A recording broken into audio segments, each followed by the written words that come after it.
Esta hermosa nariz representa el 25% de genes sirios que he heredado de inmigrantes pasados, de personas que, al igual que el día de hoy, se fueron al otro lado del mundo literalmente.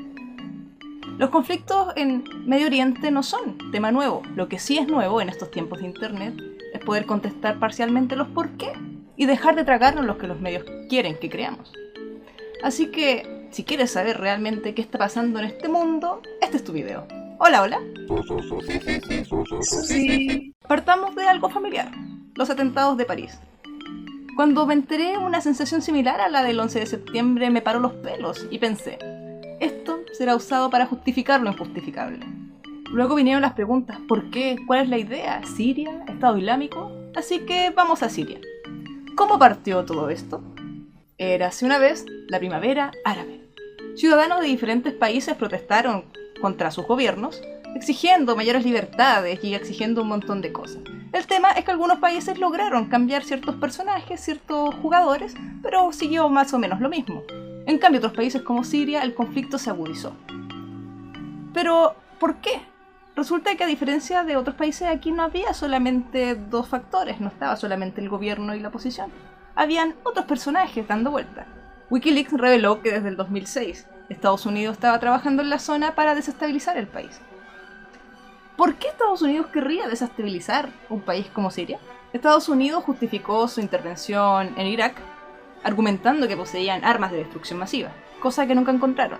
Lo cierto es que no solo destruyeron vidas, también ciudades y el Estado en sí, la economía de un país entero. Muchos iraquíes se refugiaron en Siria, y al ver que había nuevamente estos personajes involucrados en el asunto, por temor a que ocurriera lo mismo que en su país, se radicalizaron. Occidente teme al nacionalismo árabe, y desde hace muchos años ha metido sus manos para impedirlo. Pero, ¿qué es el nacionalismo árabe?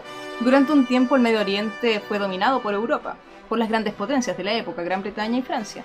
Al terminar la Segunda Guerra Mundial, estas grandes potencias se encontraban muy debilitadas, así que dejaron a sus colonias y dibujaron un nuevo mapa, incluyendo un pedacito de tierra para el golpeado pueblo judío. El pueblo árabe soñaba con unificar sus naciones y crear un gran país. Ese es el nacionalismo árabe. El problema es que al dibujar este nuevo mapa le chantaron ahí, justo al medio, un nuevo país con valores y principios distintos al de la comunidad. Este mapa fue diseñado sin considerar cuestiones religiosas. El pueblo árabe nunca estuvo de acuerdo con la creación de Israel, al punto que cuando se fueron los europeos, inmediatamente declararon la guerra. Pero antes de atacarlos, Israel los atacó. Y otra pregunta sale. Un país recién creado, ¿de dónde saca el dinero y las armas para una guerra e incluso para ganarla? La respuesta son aliados extranjeros. De esta forma, el pueblo árabe apunta a Israel como un traidor. Al descubrirse el petróleo, Estados Unidos empezó a interesarse en estas tierras. Y teniendo presente el problema del nacionalismo árabe, empezó a apoyar a pequeños grupos islamistas, grupos que pretendían proteger y resguardar su cultura y su religión, para que de esa forma se opusiesen a esta loca idea de crear un gran país laico. El gran ganador de la Segunda Guerra Mundial fue Estados Unidos. Duplicó su Producto Interno Bruto, se quedó con 2/3 de las reservas de oro. En resumen, pasó a ser la primera potencia mundial. Así que una gran nación árabe era un potencial peligro. Y ya debía lidiar por el otro lado con la Unión Soviética, que jugaban a lo mismo. Ambos querían que el mundo jugase bajo sus reglas en favor de ellos. Eso fue la Guerra Fría, ir de país en país, marcando territorio. Y de eso no quedó ajeno el Medio Oriente. La Guerra Fría tuvo su punto caliente en la Guerra del Golfo. En los territorios de Irak, Estados Unidos y Rusia se enfrentaron indirectamente. Para hacer alarde de su poderío militar, entrenaron y armaron a los diferentes bandos. Y la guerra acabó en un punto, pero las armas se quedaron. En ese momento Estados Unidos entrenó a Al-Qaeda, incluyendo al propio Bin Laden. Luego, el 11 de septiembre, Bin Laden se transformó en un líder para aquel sentimiento de odio hacia Occidente, pues fue el primero que pudo darle un párale y provocar miedo. Cada intervención occidental termina con más odio hacia Occidente, con más jóvenes llenos de energía y de odio, dispuestos a dar sus vidas para acabar con el enemigo. Total, ¿qué futuro tiene? Rusia es aliado de Siria y al llegar a la guerra arruinan los planes de los aliados, pues dejan evidencia que solo estaban prolongando la guerra. Recordemos que Rusia no viene sola, viene aliada de China, una nueva potencia que está haciendo su presentación en sociedad. Y teniendo las potencias más grandes del mundo en este conflicto, ¿qué tenemos? Una guerra mundial. ¿Qué pasa hoy en Siria? Hay muchas balas de muchos bandos. Por un lado está el gobierno apoyado por Siria, por otro lado está la oposición moderada apoyada por Estados Unidos. Por otro lado también tenemos al Estado Islámico tratando de generar esta Unión Árabe a punta de terror.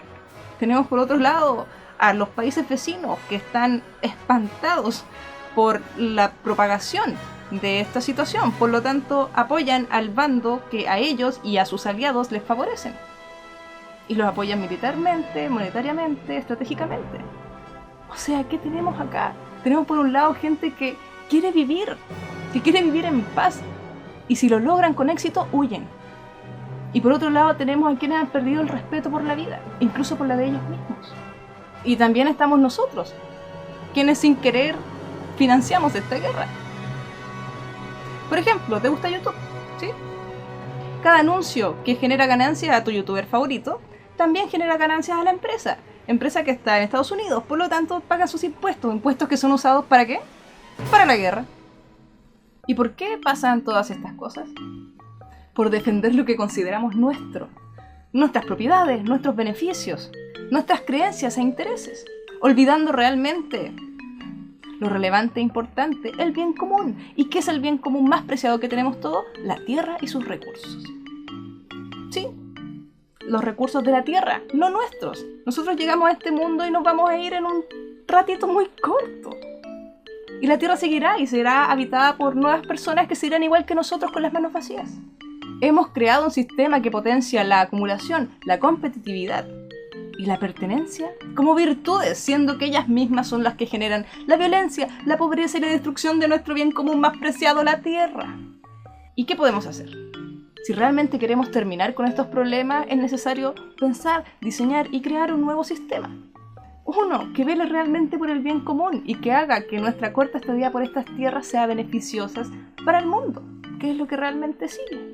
Mientras juegan a la guerra, debemos invertir nuestra energía y nuestro tiempo construyendo un nuevo sistema económico como el que están haciendo con la economía del bien común, un nuevo sistema educacional que nos permita sacar lo mejor de nosotros mismos y ofrecer nuestras virtudes a la comunidad, un nuevo sistema político que vele y administre el bien común y sea inmune a la corrupción.